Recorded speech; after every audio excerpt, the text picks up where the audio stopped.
Welcome. The first and important change of program is that Herr Knoop, who was supposed to be giving the Grußwort, is a little bit delayed.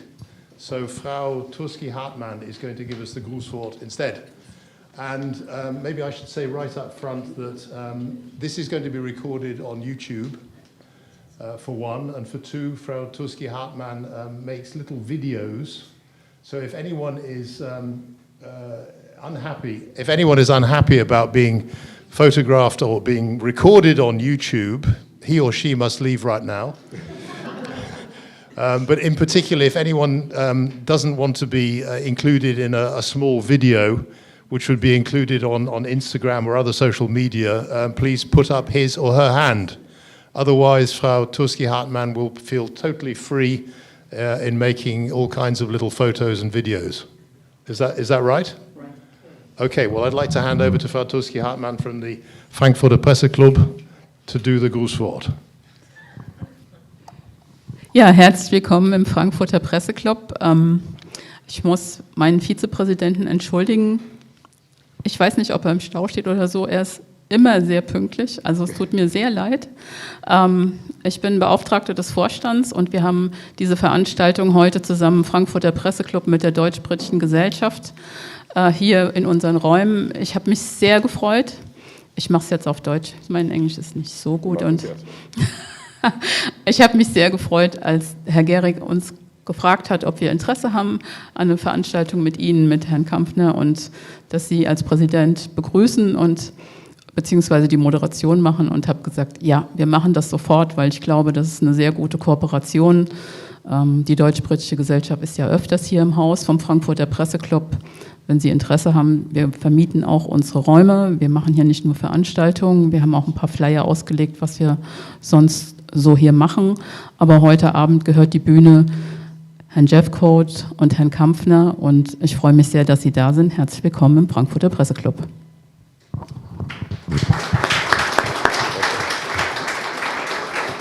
So, herzlichen Dank, Frau Turski-Hartmann. Many, many thanks, Mrs. Turski-Hartmann, or should I say Ms. in English? Mrs. or Ms? You're not familiar with the difference. Okay, let's forget it. But anyway, thank you very much for the nice introduction.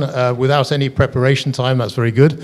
I would like to say thank you as well for, I think this is our very first kind of joint event. As you rightly say, the Deutsch-Britische Gesellschaft Rhein-Main often comes here on the basis of renting the premises and renting the IT, but today is a true cooperation. So thank you for that, and I think these are marvelous premises for doing that.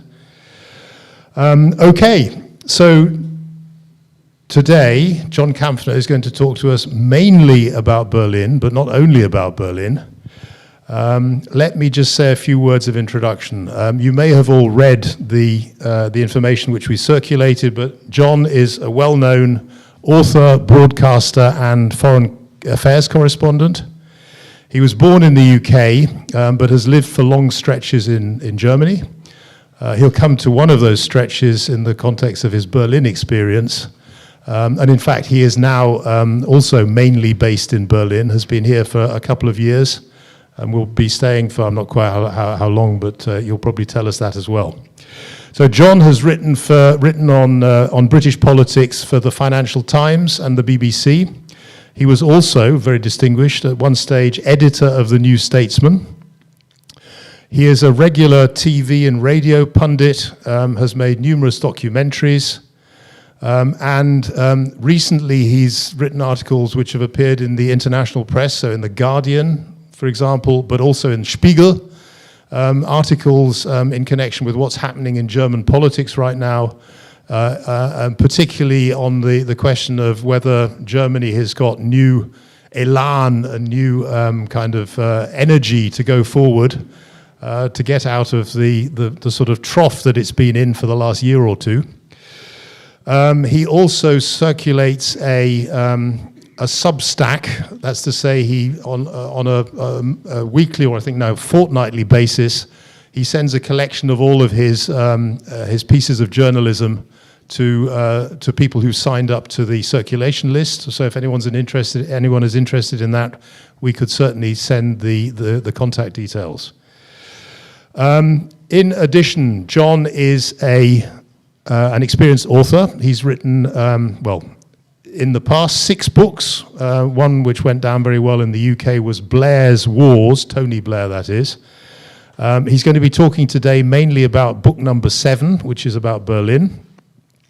And he's happy also to talk a little bit about book number 8, which I think is going to be called Why the World Does It Better. John and I go back actually quite a long time, at least to the period which you might call BC, not in the sense of before Christ, but before COVID. And I think we met at a conference in Berlin in, 2019 or maybe 2018.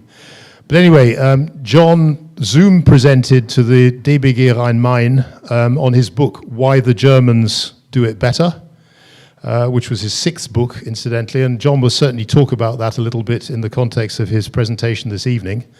That took place in the midst of COVID in September 2020.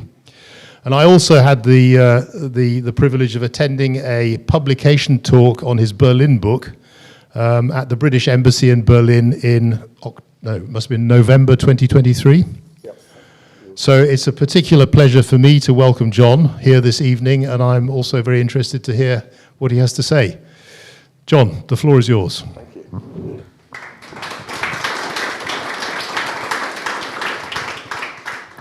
Thank you very much indeed, Nick. Wir können das auch auf Deutsch machen, wenn jemand irgendeine Frage auf Deutsch stellen will, dann machen Sie das gerne. Ich mache sehr viele Vorträge auf Deutsch und nicht nur auf Englisch. A few things to add. I'm now very proudly since 2021 a German citizen, and I voted for the first time a few weeks ago. But I won't tell you who for. Although I will tell you, I voted for 2 different parties, but I'll give you that much. No, I think you can begin from that standpoint. And so just a few more things about me, and thank you very much, Nick, for the introduction.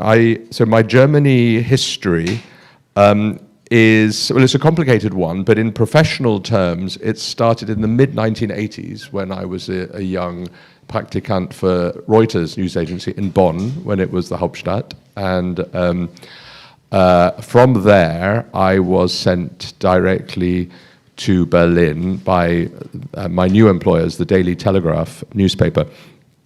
And I insisted that I wanted to be posted to Ostberlin. So I lived in a wonderful Hochhaus in the beautiful Leipziger Straße, familiar to you all. I was the newspaper's first correspondent to the DDR, and I was its last correspondent to the DDR as well.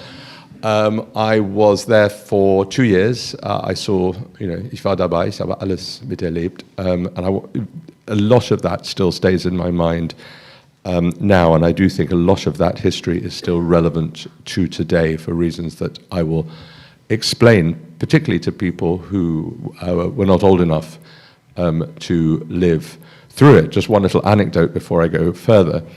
My former boss in Bonn, this wonderful German aristocratic lady by the name of Annette von Bröcker, who's now in her 90s, and about 3 or 4 years ago I was having tea with her, and I was being very nostalgic about the fall of the wall and having lived through all of that. And she put her arm on my shoulder and said, "Darling, you haven't lived. I was there when they put the wall up." And not only was she there when they put the wall up, she was a young Sekretärin, because women were not given any more senior positions than that, at the Reuters news agency, and she beat all her male colleagues to the story of the wall going up that day, and they were furious with her and sort of didn't really want her to put it. Anyway, so I lived through all of that, and then the day after, so October 1990, the day after Wiedervereinigung, they sent me to Moscow, where I had also been before for a year, also in the mid-80s, and I was there for 5 years during the incredibly optimistic, crazy, but also wonderful times. And that's where I met my wife, who's English but also German, right outside the Kremlin, and she is incredibly engaged still with all things Russian, all things former Soviet, all things Ukrainian. And she's just written a wonderful book called The Baton and the Cross, which is it's a 1,000-year history of the Russian Orthodox Church and its relationship to power, which, kurz gesagt, basically, it is always at the right hand of the Kremlin, irrespective of whoever is in the Kremlin. And she's currently in Austin, Texas, looking at the growing links between Trumpian churchgoers and the Russian Orthodox Church, and that's for another time. So Berlin is very much in my heart and in my soul. Straight after Brexit, I thought, frankly, I've had it with Britain. The country is de-anchored. It has committed an act. A lot of people look at the economic consequences of it, and they are significant and sustained. But to me, it was psychological. It was the de-anchoring of a country away from Europe, as I used to always describe it, floating off in a dinghy, waving a flag into the mid-Atlantic. And it hurt me deeply, and it still does to this day. And my motivations then, therefore, for moving to Berlin were twofold. They were negative, as I've just described, and they were positive, too. And they were positive partly because I had had such an extraordinary time as a correspondent here, and I've always kept in touch and always been in and out of Berlin pretty much all through my life, but also because of my curious family background. And my wife's too. I mean, we have exactly the same mixed heritage of Jewish, Central European, German-speaking fathers. Her father came from Charlottenburg in Berlin. My father came from Pressburg, from Bratislava, which was then Czechoslovakia. And he escaped in the summer of 1939, all the way through Germany and out again. And it's one of my great regrets that before he died in 2014, I never really asked him how he did it, and I'm never going to actually know how he did it. And anyway, and they both married Protestant Anglo women. My mother came from Kent in England, and her mother came from Baltimore in the US. And Nick referred to the Substack that I write, which is this sort of new portal that a lot of people use now to put out their writings and their journalism. And I decided to call it Citizen of Everywhere, in honor of, you probably won't remember her because Britain had about 500 prime ministers in about 3 minutes after Brexit, but Theresa May, who described people who were not sort of echt Brits as citizens of nowhere. So I thought I would call myself a citizen of everywhere. And actually, just to correct one thing you said, Nick, although it's not particularly relevant to the discussion, I was actually born in Singapore. Oh. So a whole sort of weird mixture. And I also have a whole group, and this is a subject of a future book or documentary, of Mexican Catholic revolutionary ancestors. And there is a street just in a town called Mineral del Monte, north of Mexico City, named after me, Calle General Juan Kampfner.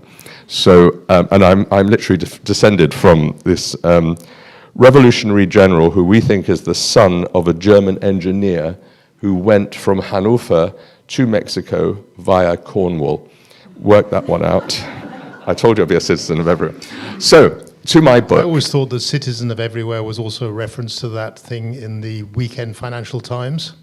Oh, really? Citizen of Nowhere, by a man with an Asian name. Oh, not Janan. I do mean Janan, yeah. Ganesh, yeah. He doesn't call it that. No? No. Otherwise, I'd be accused of plagiarism, which I would never do. Anyway, to this book, first of all, just apologies. I thought the Verlag had brought them here, but they haven't.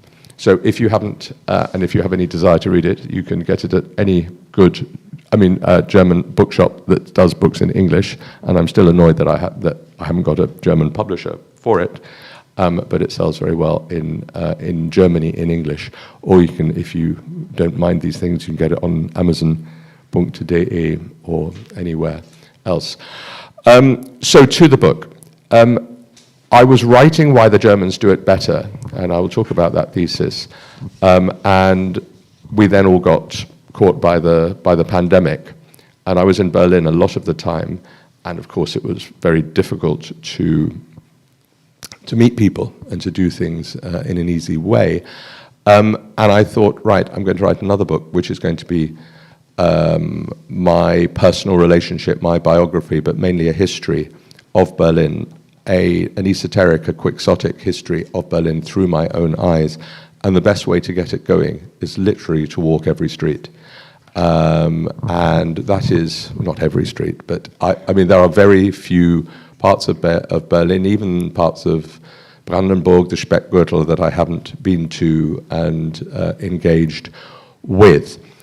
The book is broadly chronological, and it is very much looking at the now 780 plus years of this city. And it starts with the founding of the city in a square that I'm sure even Berliners, and those of you who, actually a quick show of hands, how many of you are ursprünglich Berliner or have spent lots of your life in Berlin, just to get a sense? A few. So not many. John wants to know whether he can be Yes. critical about Berlin. I always have two or versions. positive. I always have two versions of my presentations, depending on how you all relate to Berlin. But anyway, even Berlin, even sort of people, and it's a very interesting question actually. Who is a Berliner now? Because only 1/3 of people currently living in Berlin were there when the wall came down. It is a city in constant flux, which is one of the themes of my book. So. There is a square just behind the Rotes Rathaus called Petriplatz, but you won't have heard of it or noticed it very much because it was a hole in the ground, because they have been excavating, and the most famous building near it is an Amazon engineering hub. And this was the very place where Berlin began.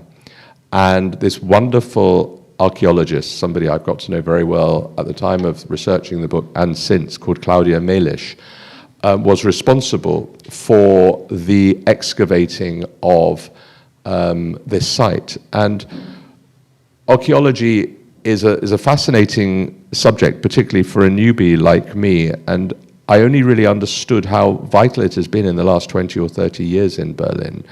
Because you have the following story. Obviously, there's always been archaeology in 17th, 18th, 19th, into the earliest 20th century.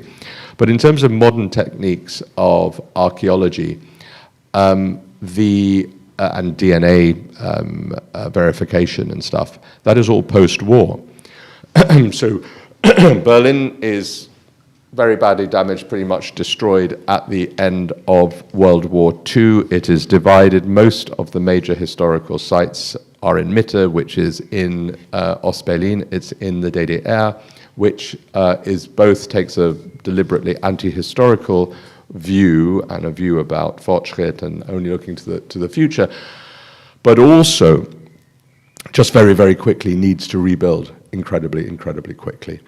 And with combination, I've always found it fascinating why in Ostberlin there were so many car parks, given that there were very few cars. But they built endless car parks in the center, and they built so much Plattenbau, and they built a lot of new stuff, and everything was covered. So fast forward to 1990 and Wiedervereinigung, and one of the rules, mercifully, of the Senat after that period was if you want to build anything up, you first have to dig down.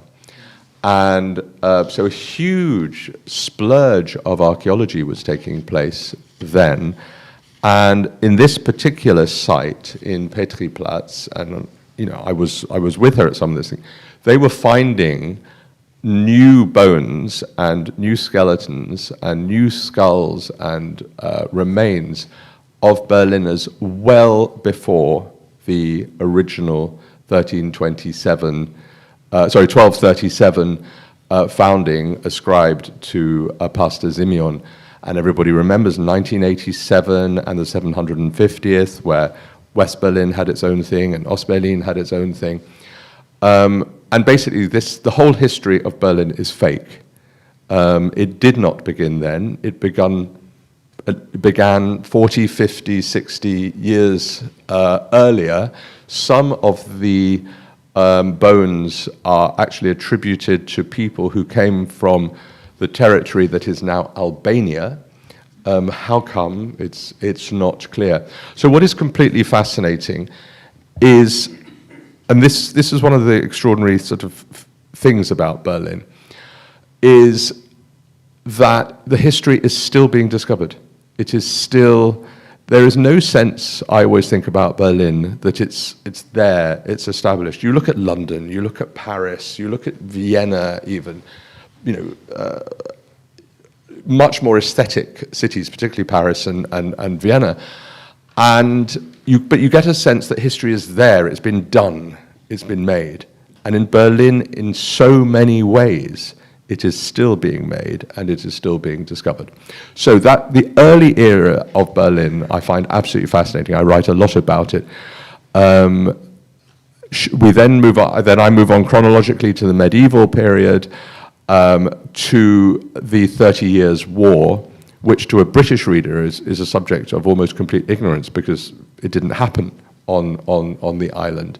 And it absolutely, as Angela Merkel said, when on the 500th anniversary, 400th anniversary in 2018, that it has left an absolute imprint on the German mind, even if people don't realize it. And Berlin was absolutely, or the area that is now Berlin, was absolutely ravaged. So the Great Elector, the wonderful story of the Soldatenkönig and his relationship with Friedrich der Große, and the remaking of history about that relationship, which I can talk about. And Frederick the Great, was he the great liberal Enlightenment admirer of, some say lover of, Voltaire, who embraced the French language, banned the teaching of German in his realm because he thought it was vulgar. And he initiated all these salons with scientists and artists. Many of them were run by Jewish society ladies. So that's one history of Frederick the Great, which is very sort of liberal. And the other is this great precursor of Prussian military greatness, the victor of 3 wars, and to use Nazi historiography, and there's some amazing Nazi films about Frederick the Great, the straight line between Frederick the Great, Bismarck, and Hitler. And then in the 1990s, in the New Berlin, the first exhibition to Frederick the Great was opened, and it was very umstritten and completely fascinating. And one final point about him, when the DDR was sort of getting more and more in a sort of desperate situation, Erich Honecker asked the British media magnate of dubious repute, Robert Maxwell, to write a DDR-sanctioned, DDR-approved set of biographies of Frederick the Great, as rehabilitating him in the eyes of the DDR as a great German. Anyway, then we fast forward. I do two chapters on the Gründerzeiten, Gründerjahren, 1871 approximately until the outbreak of the First World War. One is Berlin of the rich, and one is Berlin of the poor, the rental barracks of Ackerstrasse and the extraordinary sort of, again, you can, as ever with Berlin, you can look at it in both ways. You can either say that the social housing of Berlin in the late 19th century was hideous, it was worse than London, the London of Dickens, it was worse than Paris, or you can argue it wasn't. It was actually the start of a very interesting social stroke quasi-socialist housing experiment. And you had, again, going back to the street that I used to live, Leipziger Straße, many of you might know it. I think it qualifies as the ugliest street in Berlin, and there's a lot of competition for that title. And in the late 19th century, it was glamorous. It was extraordinarily beautiful. All the great department stores were there. You would be driven later in your car at the turn of the century, but in the late 19th century, in your horse and cart from your villa in Grunewald down the Kurfürstendamm, across Potsdamer Platz, which, by the way, is the place of Europe's first traffic light, which you might not know. And then you would go to any of these department stores and you could buy gold bullion, put it in a safe, have your champagne for lunch and be driven home. Not a bad life. So then I go on to the Weimar Republic, which again is a fascinating story and not the story of Babylon Berlin, or at least only partly the story of Babylon Berlin. And then, just very quickly, because I know you want to come in, Nick. I just wanted to say, do you actually cover Babylon Berlin as well? No, I mean I cover Weimar. I don't cover. Although modern day Berlin at one point the tourist authorities had a marketing campaign which was Babylon, Berlin, Bowie, and Berghain, which I thought was a bit sort of, I don't know. I mean, maybe it's good marketing, but I mean it's really interesting. I mean the whole story of Christopher Isherwood's Berlin, the incredible liberalization, the gay scene. We live in Schöneberg, so very close to Nolly, to Nollendorfplatz, and all the great sort of scenes of that era.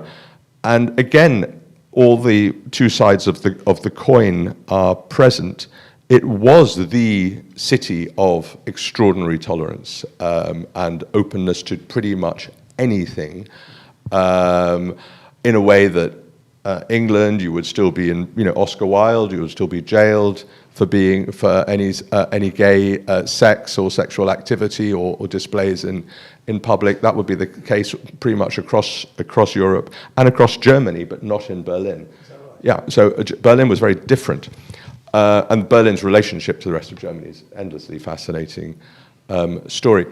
But there were some very, very dark sides to Weimar Berlin as well. It was the cocaine and heroin center of Europe, and all the grand cafes, the waiter with his white gloves and the silver platter with your coffee and your glass of water and your silver dish that you might think might contain sugar actually contained another white substance if you so asked for it. Also, it was a huge center for child prostitution, male and female. And so all these dandies from Britain, France, elsewhere in Germany, Italy, wherever, would come to Berlin for child sex exploitation. So it was there's a very glamorized, all the good bits of Weimar Berlin were absolutely there, but it was a real curious mixture.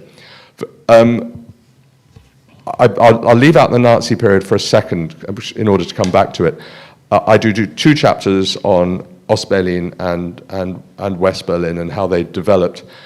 I do two chapters towards the end that are not chronological. I do a separate chapter on the Jewish history, the Jewish story of Berlin, and a separate chapter on the Russian story of Berlin, because the absolute key theme to my book is migration. It is this city where people come to Berlin and I'm going to read out at some point just 2 pages from the book, but it is a place that has unleashed so much trauma over time. It is also a place where the traumatized gather. And Berlin has always had that curiosity. So the Russian story, you can trace Catherine the Great. Germans were always influential in the courts in St. Petersburg.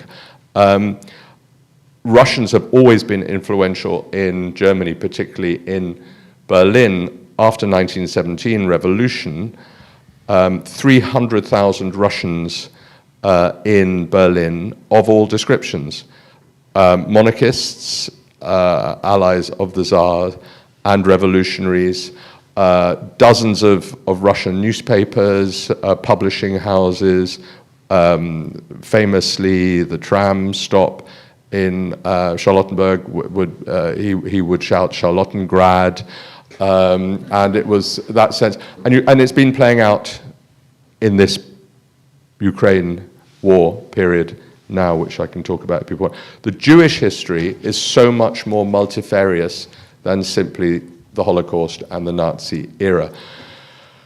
Jews were coming to Berlin sometimes to escape pogroms elsewhere from the early medieval times, and Berlin, like everywhere else in Germany and or the German lands and Europe, went through periods of relative enlightenment, because there never was much, and horrible persecution.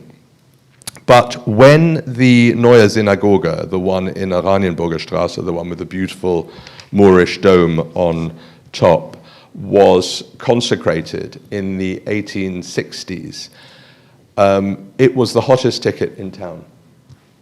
Bismarck showed up, the Kaiser showed up, all government ministers, everybody, people were scrambling. You know, if there was one of those ticket reselling agencies like Viagogo in those days, the tickets would have gone for, you know, a lot. It was absolutely the ticket in town. And again, that's just one of those curious stories if you then fast forward to the Nazi era, you know, how very different it was.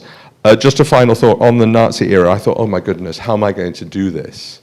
And you know, because I don't, so many books about German history, German books and foreign books, about Berlin's history or Germany's history, it's always 20th century. Everything pretty much begins and ends with sort of 1914 or 1918.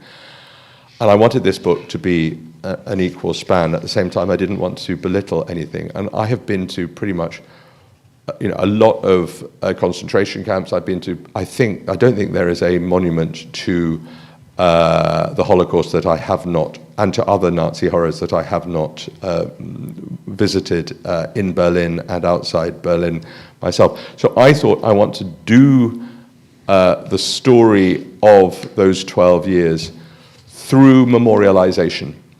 So I literally talk about it through, retrospectively, through the way Berlin has tried to come to terms with its history, about the arguments over certain buildings, about how the development of memorialization, Erinnerungskultur, and everything else was developed in Berlin. But it's just to make clear, this, you know, I hope this, and you know, I shouldn't say it myself, the book was well received and well received by historians, but it's also supposed to be just a curious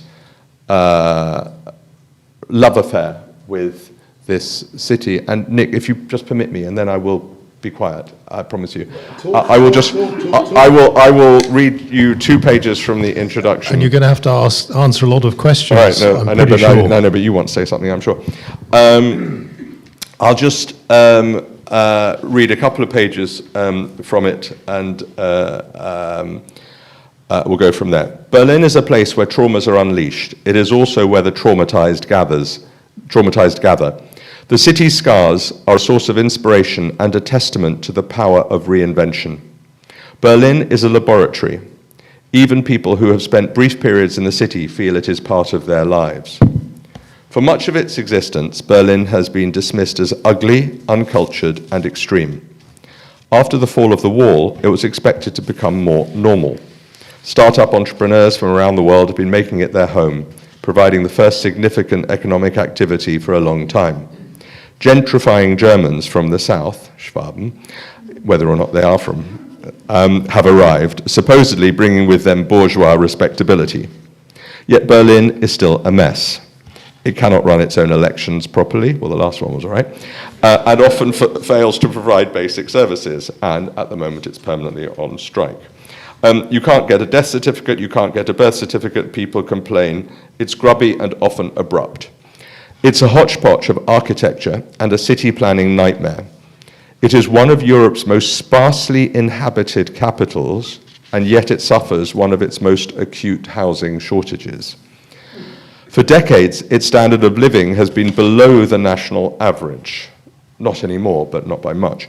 The city has few natural resources, no manufacturing to speak of, and not much wealth. Berlin has stumbled from enlightenment to militarism, from imperialism to democracy to dictatorship, from village to world city to surrounded island.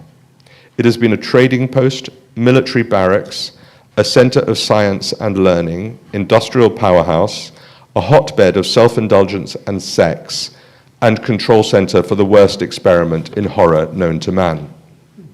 It was at the heart of the Cold War, the front line of communism, and hangout for hippies and draft dodgers. It has been the site of 3 failed revolutions and 1 extraordinarily successful popular uprising. No other city has fretted so much about its status. No other city has had so many faces, so many disasters, and has reinvented itself so many times. No other city is so confused about itself and what it imagines itself to be in the future. Berlin is tortured by its history, and yet many buildings look as if they have no history.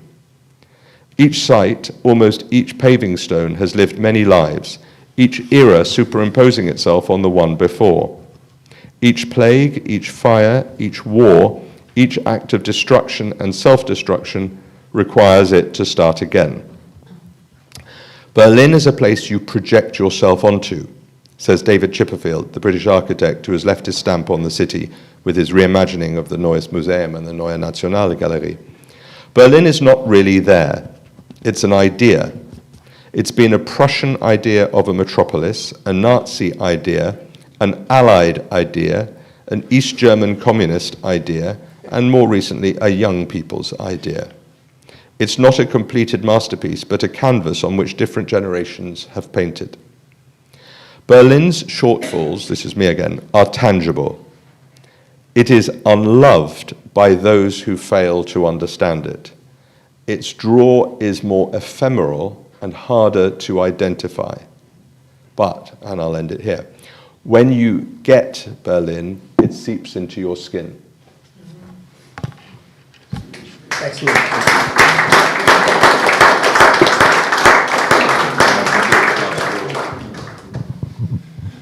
Yeah, well, I hope I get Berlin. I think it may have seeped into my skin a little bit at least. Anyway, John, that was fantastic. That was a really fascinating talk about a fascinating city. And I'd like to open the floor, open to questions from the floor immediately. Please raise your hand if you'd like to ask a question. Amanda from the back. I'll start. Microphone. I'll have an observation then. Oh, I've got the microphone, great. It's not so much a question, it's more a comment. I thought that was a brilliant introduction to Berlin. It made me quite nostalgic for the city again. I think you really captured the vibrancy. And towards the end, I thought what was really poignant is that you said you have to get Berlin. And I remember when I moved there, I described my relationship with Berlin. I'm originally from Munich, and I spent 8 years in Berlin. At the beginning was a real Hassliebe. I didn't understand the city. It didn't make sense to me in a German context. But towards the end, there was no city that excited me more. I felt it was so steeped in history, and every corner was exciting. And even though it was a hodgepodge, it just, I don't know, it really invigorated me, and I love going back every time, because what you said, it's not static, it's constantly changing. I was really taken aback the last time I was there. I was in Prenzlauer Berg and talking about migration, and I was going to different cafes and restaurants, they didn't even speak German. You had to speak English. It just sort of become this British community. And I thought, wow, that's such a change from even when I lived there 15 years ago. And I think that's just going to continue. And that's why I think it's going to remain probably one of the most exciting cities in Germany for sort of all eternity. That's what I wanted to add, and maybe that will inspire others to ask questions. Thanks for that. I'll just come back to you on a couple of things that you said, Amanda, and it's great that you did. I mean, is my mic off? Is it on? No, it's on. No, now it's on. Berlin can also really get you down. I mean, you winter. Yeah, except that I always think, being a Brit, you can't really complain about winters in Berlin. It's even worse than Britain, I tell you. It is even. Well, actually, this winter was okay, but it can be really, really grim. No, I mean, the Schnauzer really, really gets me. I mean, honestly, it does. After all these years, just the rudeness in service culture, the casual rudeness, just does. I mean, I remember once. Actually, it was in Prenzlauer actually, and I was going for brunch, the ubiquitous thing that the great globalized export of brunch, and it was quite empty. It was a summer's day, and I was waiting for someone, and but anyway, the guy just didn't give me menu at all. So I just go over to him and say to him ever so politely, excuse me, is there any chance I might at some point have a menu? And he said, guck mal, wie viele Ärmel und wie viele Beine? And in other words, just sort of so, unbelievably rude. And I just walked out. And my other little thing, I disagree with you on this English-speaking thing. And it brings out the inner Jens Spahn in me. Keep it in. I know. I know. The things you ought not to say. Because when he complained a few years ago about, and it is particular to various places, it's particular in Mitte, around Auguststraße, Linienstraße, Torstraße, and all the Scheunenviertel, but most of Mitte, and all of Prenzlauer Berg. You walk into any shop, any bar, any restaurant, and the lingua franca is English. And whereas where we live in old West Berlin, Schöneberg, Charlottenburg, you walk into the equivalent and you will be addressed in German. Now, if you can't speak German, or if you struggle in German after, either immediately after a couple of sentences, they will effortlessly switch into English, which is nice for those who would like that. But the assumption, I just find it curious, and I've known so many foreigners who lived in, not just Brits, French and others who've lived in Berlin 10, 15 years, who can't speak a word and think it's absolutely fine to do that. And I just think that's wrong. And I was in Kreuzberg, and my second restaurant anecdote, and I, at the thing where it says, please wait to be seated, and I was waiting there, and I say to this young woman who turns up, I said to her in German, hello, I haven't made a reservation. Have you got a table for two, please?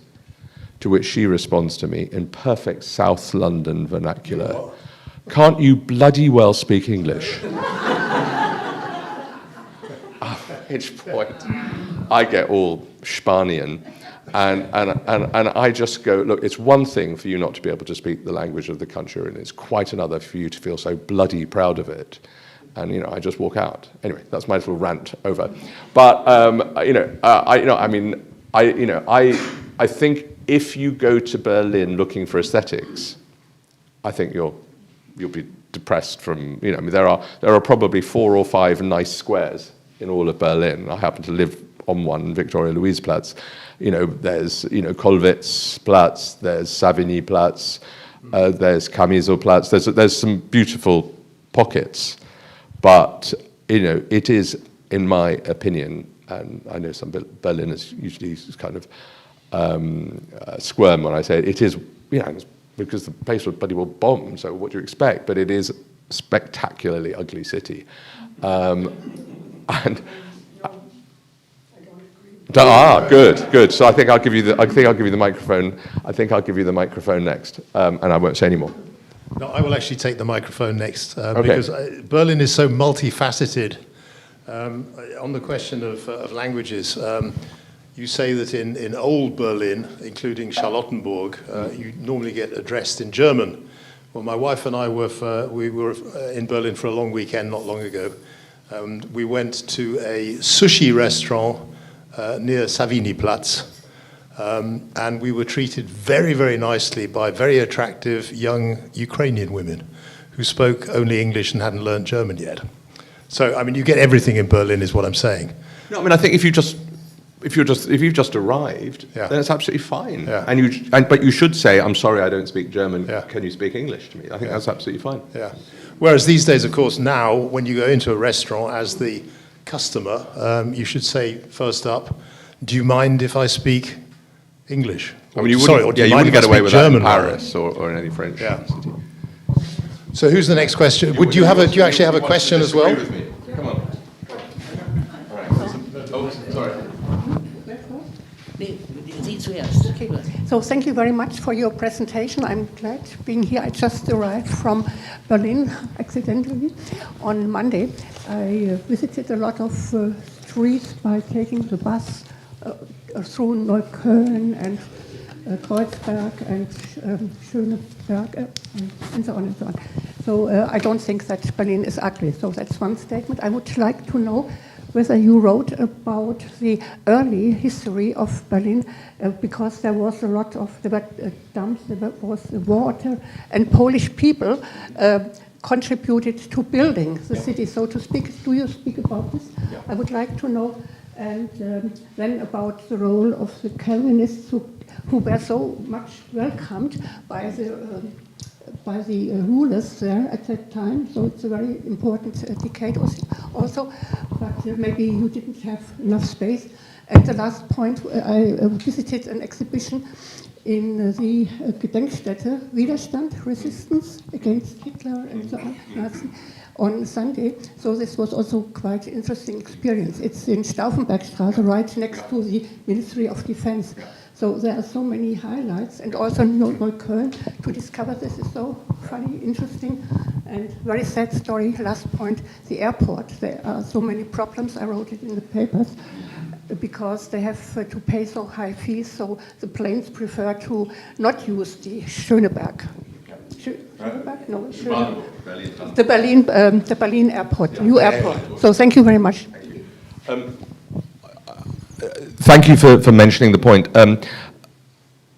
When I was talking about the Hauptthema in my book is migration, I only talked about my two specific chapters. I do a lot on all the aspects of migration from the original, and it's a classic case of rewriting history, which all European and American all sort of, I wouldn't say colonizers, but the Slav history of Berlin has been very much, if not airbrushed. They have that sort of stuff, in southeast of Berlin, the Sorben, and they have a few streets, in the Lausitz. But the Slav history, and Albrecht, der Bär, was, it was basically a Slav city, and that has been airbrushed out. The history, there's a wonderful, actually in Neukölln, this beautiful, tiny, tiny little museum. There are so many amazing museums in Berlin. It's a museum to the Böhmische population, the Bohemian population, who came from what is now Czechoslovakia or Czech and Slovak. And that museum is open for 2 hours every second Sunday, I think. And it's great, but it's on the website, and it's amazing. It's just run by two volunteers, this lovely couple who trace themselves back to it. And it's next to one of only 3 statues to the Soldatenkönig in Berlin. Then you have waves of the Dutch, who are absolutely instrumental to the building of Berlin, and the absolutely massive contribution and stamp made on Berlin by the Huguenots, the Huguenoten, who fled France. That's the Calvinist point, yeah. So the French, so the French Protestants who were persecuted under Louis the 16th, 14th. Was it Louis the 14th? 14th. When he revoked the Edict of Nantes, and they fled to other Protestant lands. So they some of them fled to England, some fled to Holland, and a lot fled to different parts of Germany, but particularly that part of northern Germany. So all these different waves, as I said, I referred to the Russian history and the Jewish history, but all these waves. Then you have the waves of Gastarbeiter, all the way through Turkish, Balkans, Italian, and more, from the 50s, 60s, 70s onwards. Then you have the umstrittene story of the 2015 migration wave, which is absolutely extraordinary. And I will go to my grave saying that I think what Merkel did was an extraordinary act of compassion. Wir schaffen das. Wir schaffen das. I mean, Partially responsible for Brexit. Partially responsible for a lot of things. You could say partially responsible for Trump. Probably not. I think Satan is responsible for Trump. Yeah. But anyway, and now you have the contribution of the Ukrainians as well. So it is an extraordinary and the amazing. I think the city that Berlin reminds me of most, although it's much smaller, is New York, where you have wave upon wave upon wave of people from all over, from Latin America, from Cuba, from Colombia, from everywhere, the Caribbean as they call it, from India, from Africa, wherever they come, and they just become New Yorkers, while retaining their own original identity as well. And I think Berlin is very much more like in New York than in Berlin, but they're similar in that way, yeah? Yeah, I mean, it's getting there. I mean, Berlin is very, very mixed. It's not so much ethnically mixed. If you come from London or Paris, not to mention New York, you still think Berlin and German cities are much whiter than London or Paris and particularly New York. But it is still, in terms of the panoply of different, the proportion of people who either they themselves or their parents were not born in Germany is very high. Well, of course, Frankfurt has a very high ranking in this league table in terms of non-bio-Germans living in Frankfurt, yeah? Yeah. Other questions? Sorry, Bernie, you have a question. I have a question about politics in Berlin. I mean, federal politics, not local politics.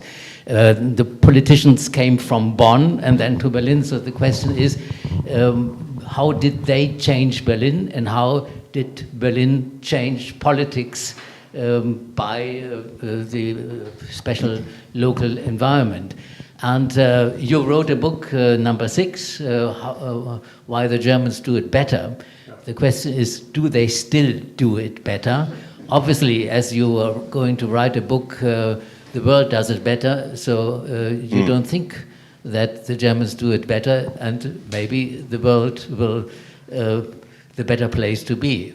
And anyway, we are in the world. Yeah. Bernie, I think John will surprise you with his answer. Oh, so there you go. So there are two they're almost 3 questions, but on the Berlin and Germany and Berlin-Bonn question first, I always like to. It always raises an eyebrow for audiences, particularly Brits, when you remind them or tell them that as the crow flies, in exact kilometers, Bonn is closer to London than it is to Berlin. Right. So the identity of Rhineland Germany run from the Rhine, was so very, very different. If, as I'm sure you've all been to, places like Aachen, you cycle this way, you're in Belgium, cycle that way, you're in the Netherlands. Originally a French city, Charlemagne, and it feels very, very different. Again, you will all know that when the 1871 happened, it was absolutely not clear that Berlin should be the capital of the new Germany. This place was in pole position. This place or Augsburg were very strong contenders to be capital for the new Germany. Berlin then felt more logical because, put it this way, when Berlin has now is the capital of Germany, and again the vote in the 1990s in the Bundestag in Bonn, it was very close about keeping. Oh, sorry, I switched it off. About keeping the capital in Bonn, and there were many, many people who wanted to keep. If you look at any map of Germany now, big country, 86 million people, Berlin is right out there. I mean, it's completely on the extreme. It's less than 1 hour to the Polish border, and you compare that to the rest of Germany. It's very, very, very extreme geographically, and you feel it, I think, in the politics all the time.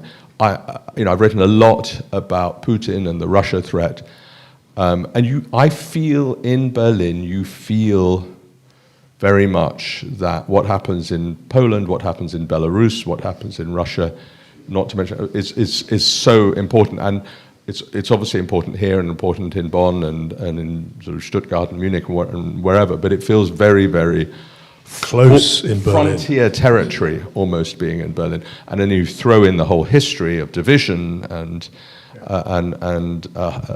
militarization. Berlin was the most militarized city in the world.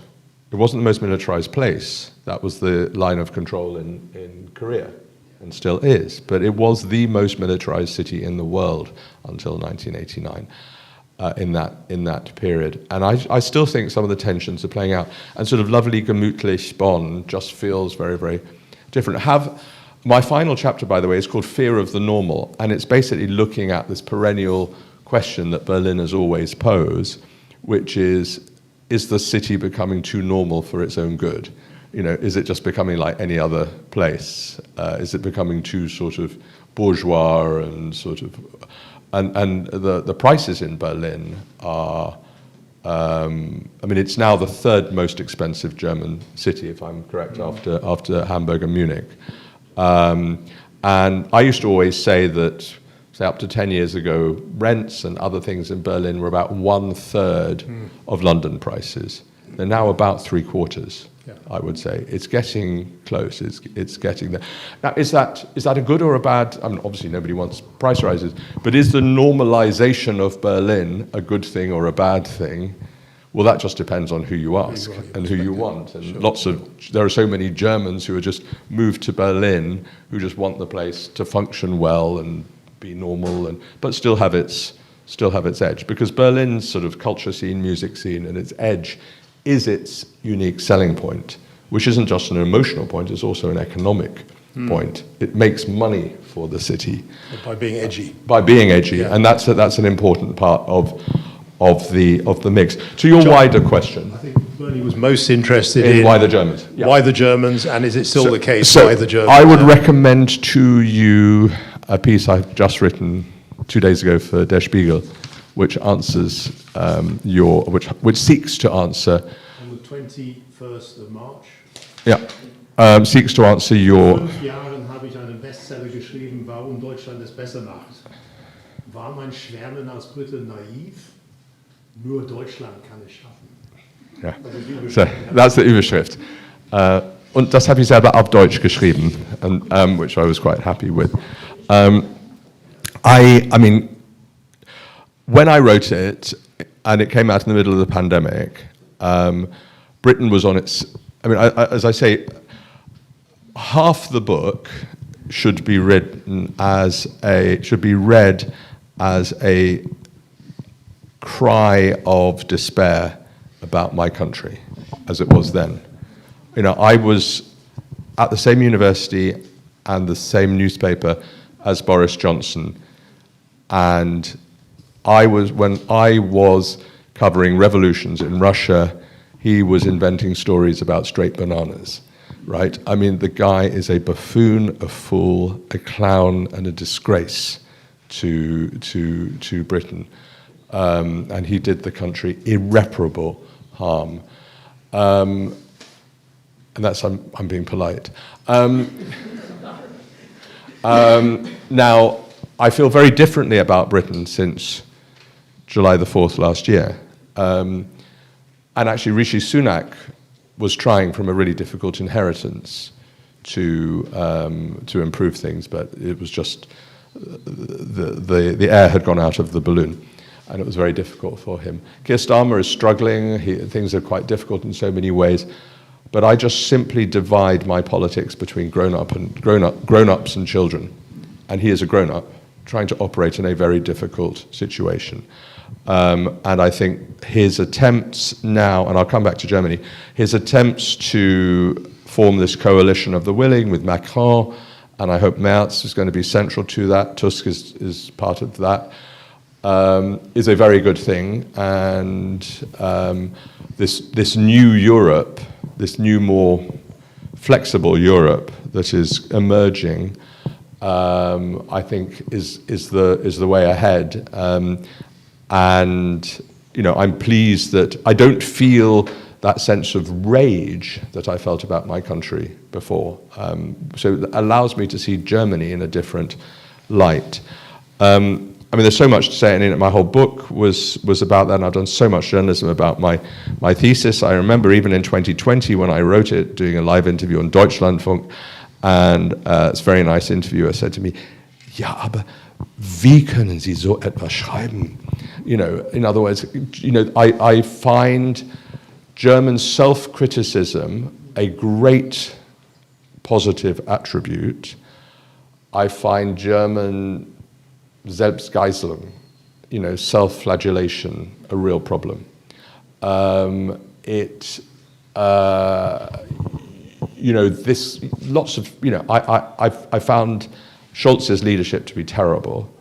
And I saw him close up with Zelensky, and you know, it seems to be so extraordinary that the country that gave more than twice as much in military and other assistance to Ukraine, Britain was the second, talking in Europe, could have somehow created a situation where it was so unloved in Ukraine. So much that Scholz did or didn't do, so little in the economic realm, don't get me started on digitalization and on the cash, you know, or the lack of it, and the cash economy, and so much about this country that I think is just behind and needs to be modernized. Anyway, I feel that those are 4 wasted years. Now, I am not by instinct, although I have total respect because it's parliamentary democracy, I am not by instinct a CDU supporter.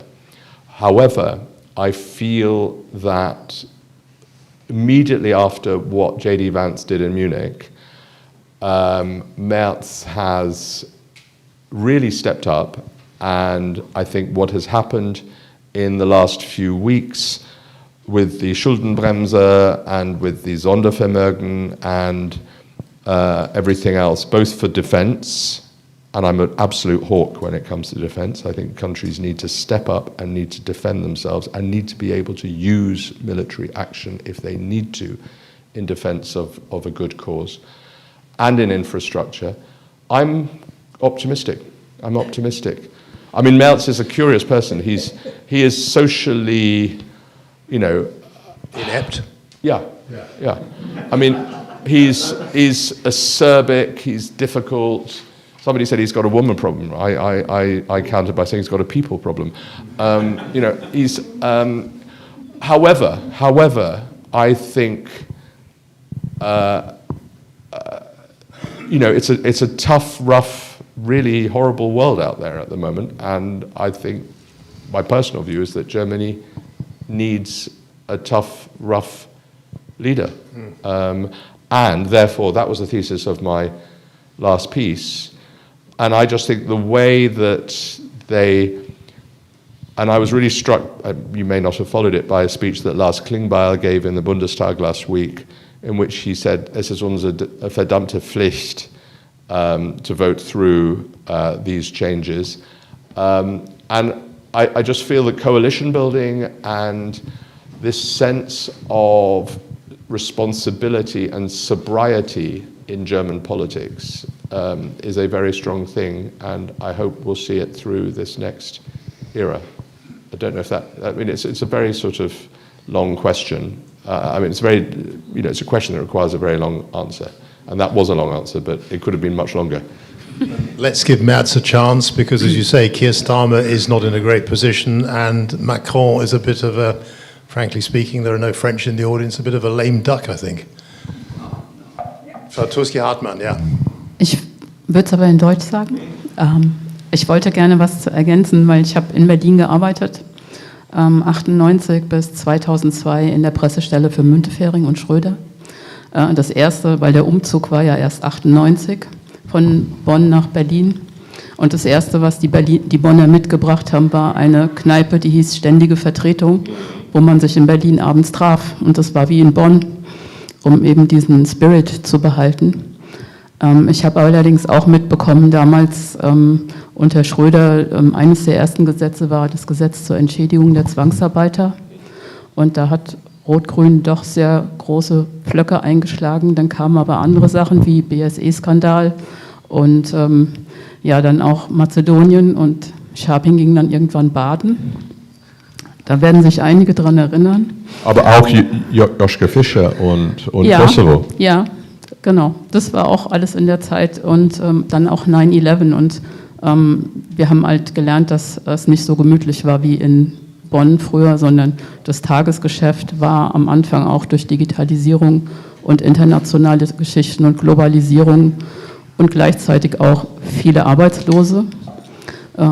Deswegen kamen die Hartz-Gesetze, also wenn man das live erlebt, jeden Tag, in welchem Takt. Also ich war auf der anderen Seite, Sie waren Journalist, ich war in der Pressestelle und hatte dann die ganzen Journalisten mit ihren Fragen, und das war aber eine spannende Zeit. Also man hatte das Gefühl, man kann in Berlin was Gutes machen damals. Also das habe ich mitgenommen aus diesen 4 Jahren.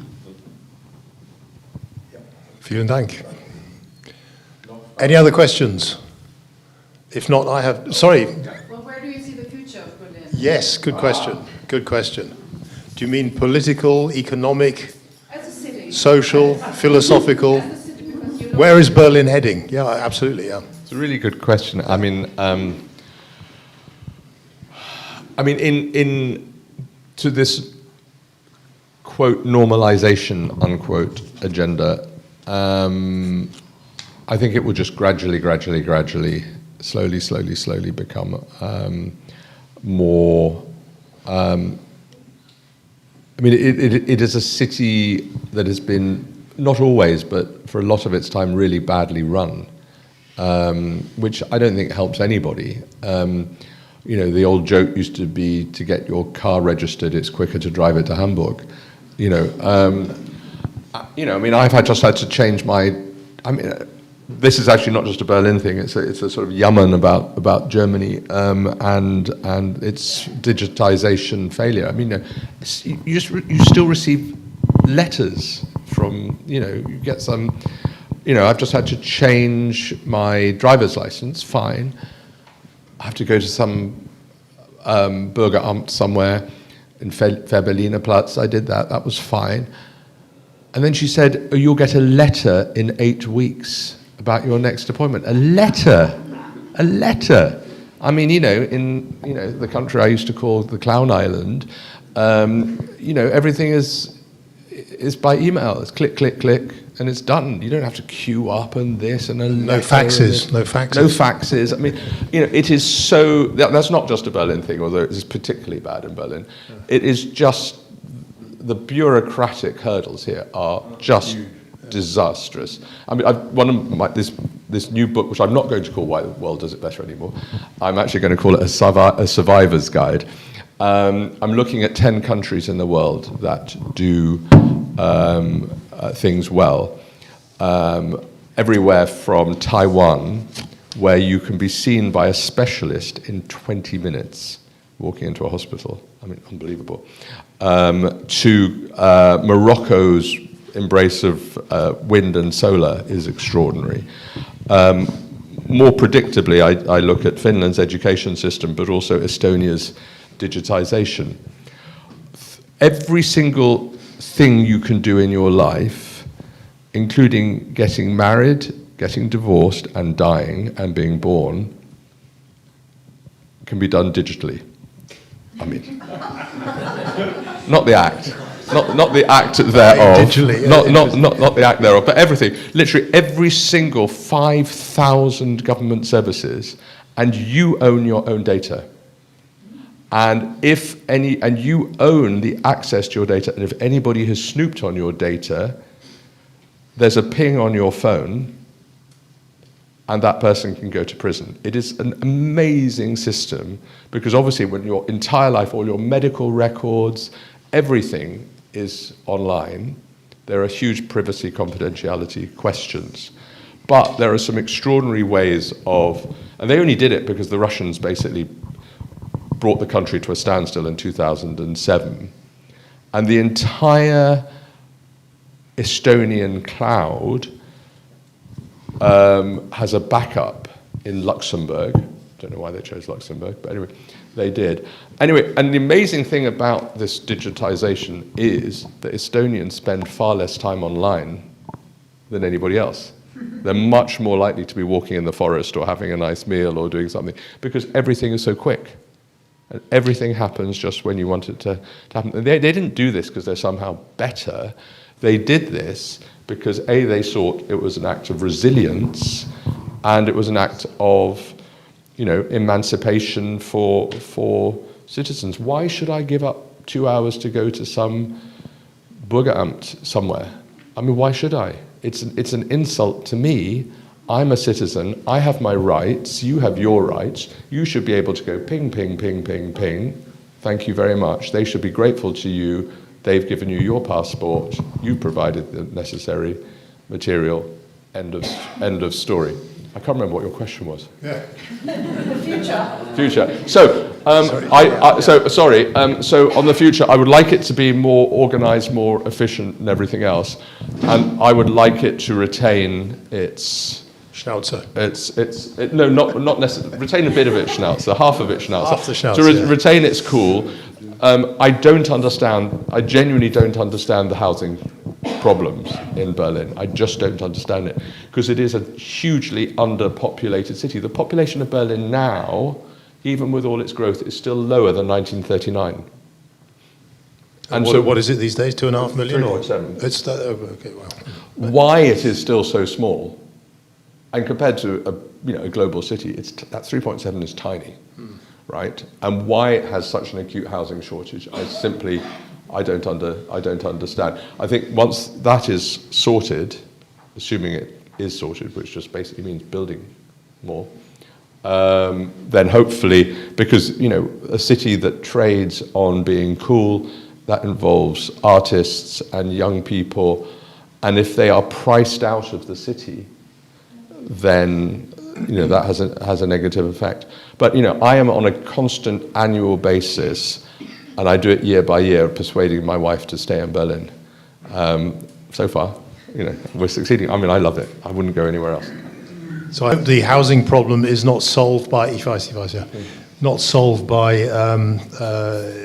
raising the Grunewald to the ground, for example. Because I think one of the nice things about Berlin is there is so much greenery there.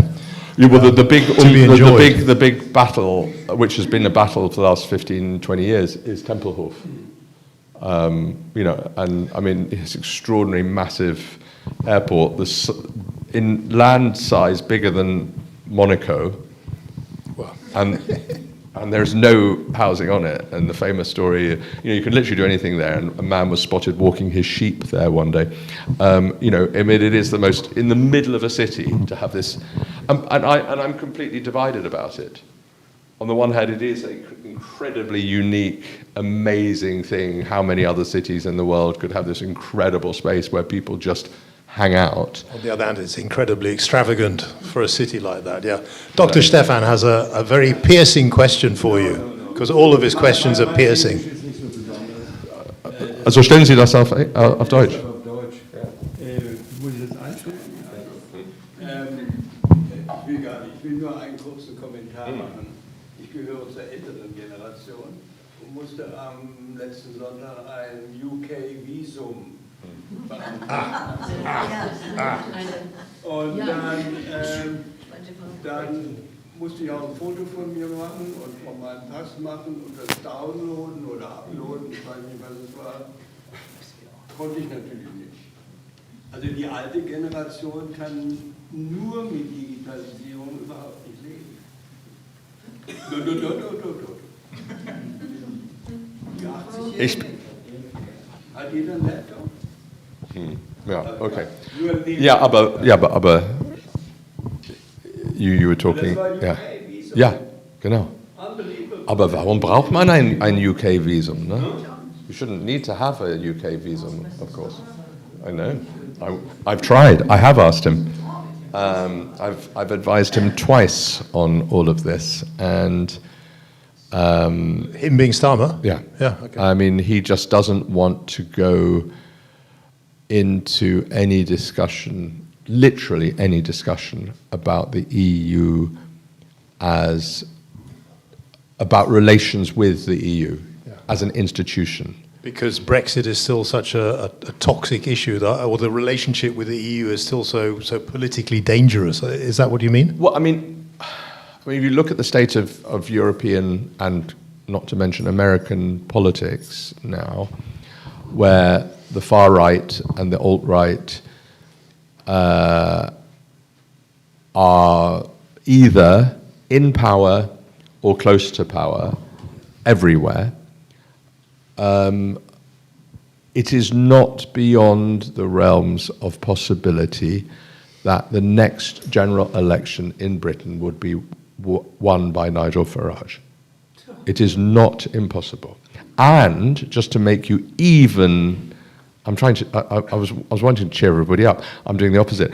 Just to make you even more miserable, Nigel Farage is now under threat from people within his party who are much more right-wing than he is, and who are being actively supported by Elon Musk. Yeah. And there's a guy called Tommy Robinson, who is the sort of Bjorn Höcke of Britain, who Elon Musk is actively trying. He was sent to prison for sort of various Volksverhetzung issues and all kinds of other issues, trying to get him released and put him on top of that party, right? Wow. And that is, and I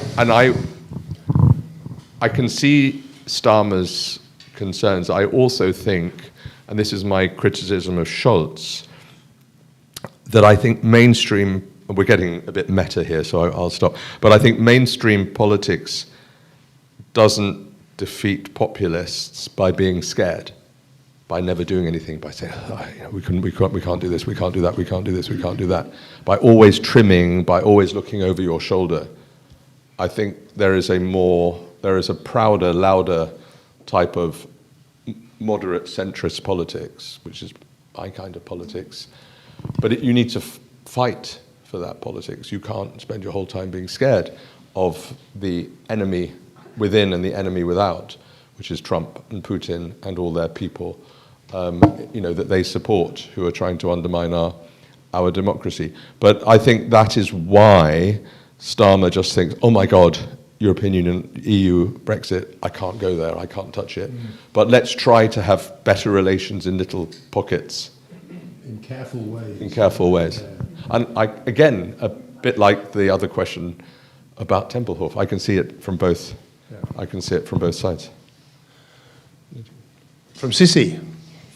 I'd be quite interested in hearing your elaborations when it comes to perhaps the Auswirkungen, the impact of migration, especially anchored through to think about the sort of anchored through Berlin, but by extension, the rest of Germany. So very interestingly, recently I've been obligated to attend an integration course, even though I've been here for 5 years and I started a company, and I'm the only non-refugee in my course. But that also means I've had the opportunity really to be in close contact with 20 Ukrainian refugees, and we spend 3 hours a day to learn about Germany and gain the language. And I first-handedly see how they struggle with the language. And for anyone who has learned a second language, third language, especially at a later age, it's a mounting pressure. And this is not just about those 20 refugees, but it's also a social problem because the government is paying for them to stay here, no matter what, they are here. And do you see Berlin, and by extension Germany, to be more open in terms of the language and in terms of the attitude towards them? And one interesting observation is also that the foreigners in this country seem to be, through integration course and other means, subject to a higher standard than Germans. For example, when we use Anglismen in our exams, we would be punished for that. But as we know, a lot of Germans, while the German language is changing, updating every day, whereas when a German speaks German, they do use a lot of English words. Sometimes it's cool, it's a stylistic choice. Other times it's impossible to replace. So yeah, every day I live and watch the people struggle. Do you see, and obviously we cannot change, it's not up to us individuals to change the course of the political changes, but do you think Berlin, and by extension Germany, should be more open in terms of its language and in terms of the societal attitude? Well, I mean, first of all, I'd say I think you're better qualified to answer that question than I am. I think that's a really powerful and also sort of knowledgeable question. I mean, just to be flippant for a second before answering your question, I mean, I just find it just so hilarious how the more English you put in a sentence in some think tank event, the more it seems to go down well. I heard somebody last week saying, "Wir haben das enabled." I thought, what?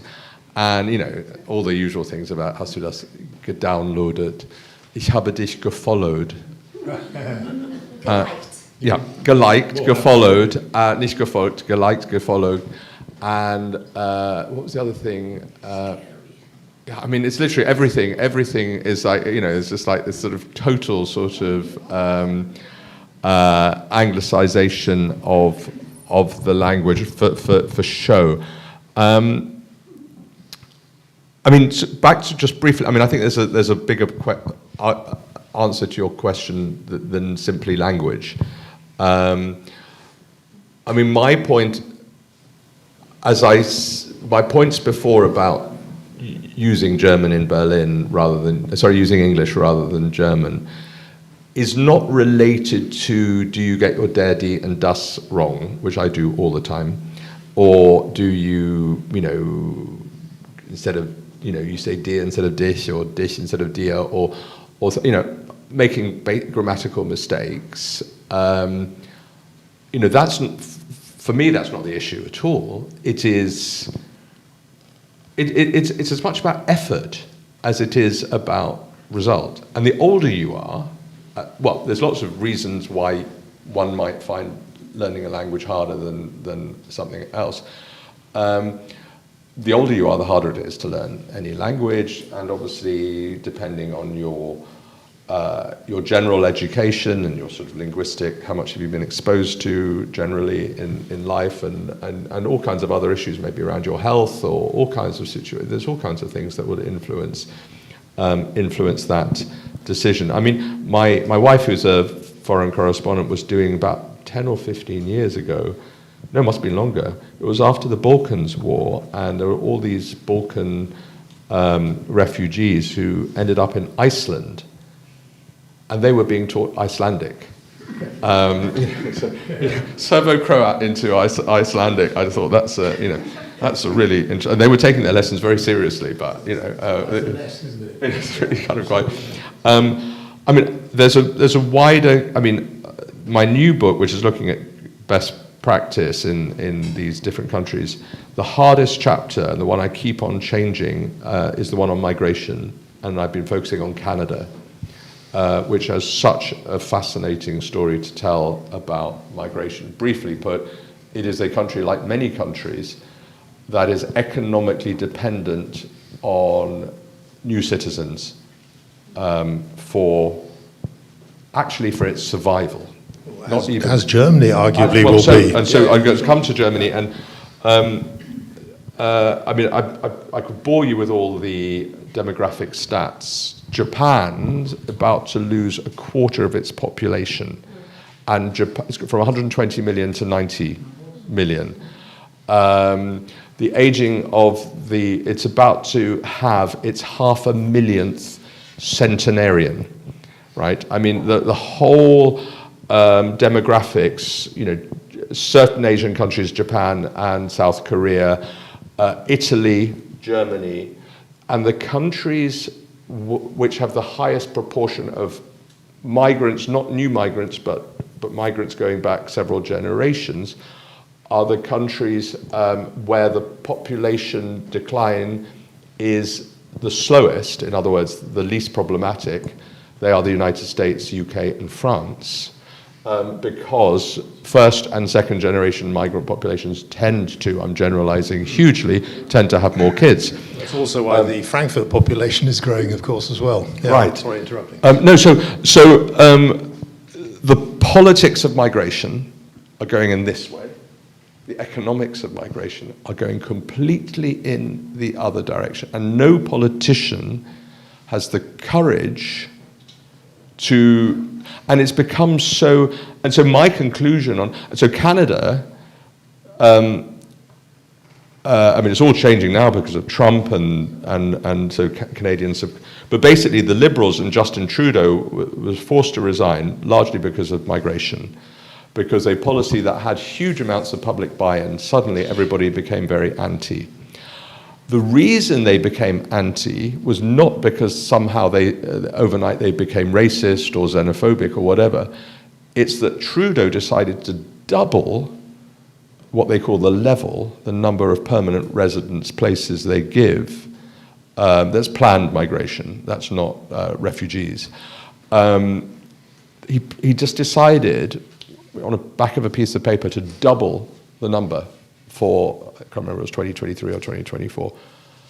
And they didn't have the housing to, you know, it completely had nothing to do with the housing situation. And so what happens, both the migrants and the original population end up being squeezed for housing. Then you have criminality, you have homelessness, you have drug addiction, you have, in extremis, you have terrorism, you have all this stuff. There's this huge combustible mess. So to me, migration, all these issues around it, are fundamentally not an issue of principle. It's not better to have 1 million than 500,000, or better to have 500,000 than... It's an issue of pragmatism. And you've basically got to have the infrastructure. And so for Germany, I mean, Germany's situation is different in the sense that it doesn't have, it had a few colonies, but it didn't really have a colonial tradition in the way that Britain and France did. So the sort of post-2000 and particularly post-2015 wave of migrants, particularly refugees, unplanned, was a shock to the system. And that sense of integration, assimilation, just wasn't there, as was not the housing as well, which is an absolute thing. So if that can be regulated, and the other thing about it, you know, I'm a very, you know, as liberals tend to be, permissive person on migration.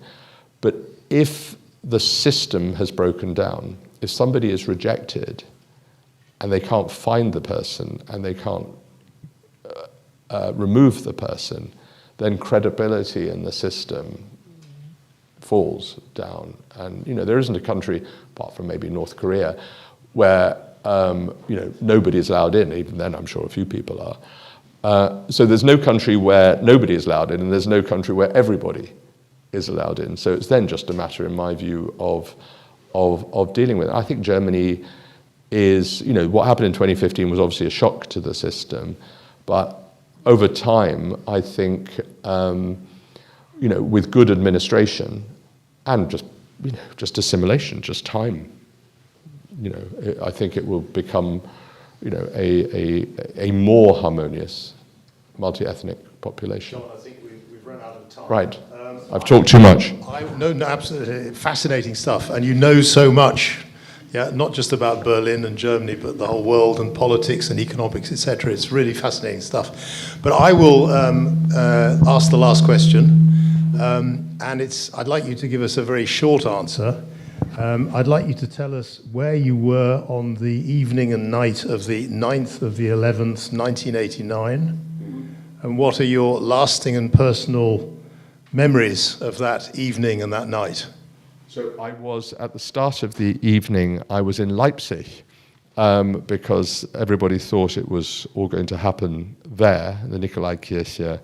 I mean, I write in this book very powerfully about the Gethsemane church in Prenzlauer Berg, where we were all locked in for 48 hours in October with the Volksarmee and the Fopos about to shoot on us, and Egon Krenz having praised the Chinese solution. And I'm going to digress for a second. This is where I always I urge Germans to remember that what happened in 1989 is an extraordinary moment. Nobody knew what was going to happen. I woke up on that morning. If somebody had said, "Oh, the wall's going to come down this evening," I'd have thought you were mad, right? It came down, as we know, basically by accident, because Günter Schabowski didn't have that one piece of information in his script at the press conference. Erich Honecker, only a few months earlier, had been welcomed with full military honors by the government of the Federal Republic, by Helmut Kohl in Bonn. There was more of a sense of the two Germanys working together in 1988 to 89. The idea that the DDR was inevitably all going to collapse on that day, or even, is just wrong. It just didn't happen that way.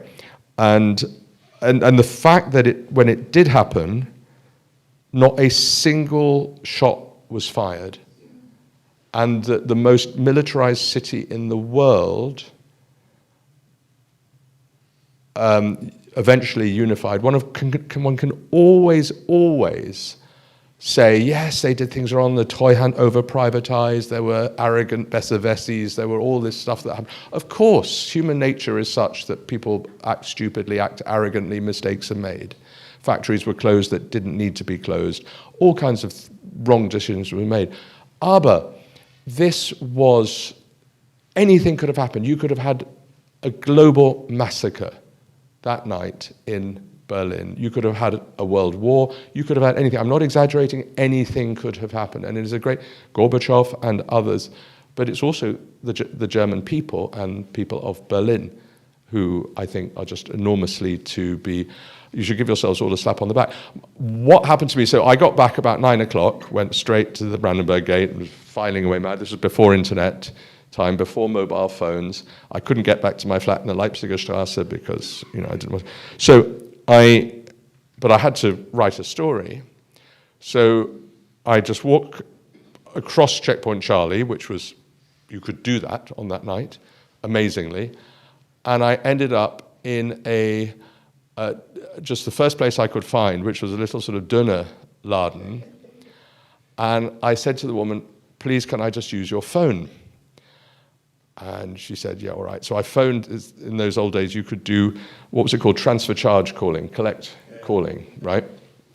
So I got them to call me back. This was my newspaper. And they had somebody called a copy editor. It's basically a copy taker. It was basically just somebody sitting in some windowless room somewhere, just typing down, what the person is saying on their phone. So so this woman, I literally made it up as I was going along because I didn't have any paper. I just said the first thing that happened and was just dictating the fall of the Berlin Wall, which was 8 columns all over the paper the next day and blah, blah. Anyway, about half an hour into this, she says, I just want to know, is there going to be much more of this? So I certainly didn't excite her with what I said. But that was it. So history was made for a certain British readership in a standing on the entrance of a stand of a Döner Laden in Kochstrasse.